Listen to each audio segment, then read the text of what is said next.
You ask Tiger to solve. This deals with linear equations with one unknown.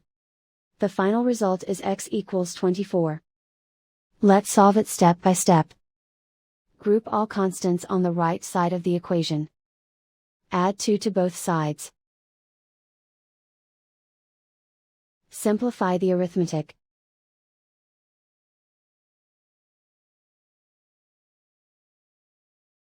Isolate the x. Multiply both sides by 4. Group like terms. Multiply the coefficients. Simplify the fraction.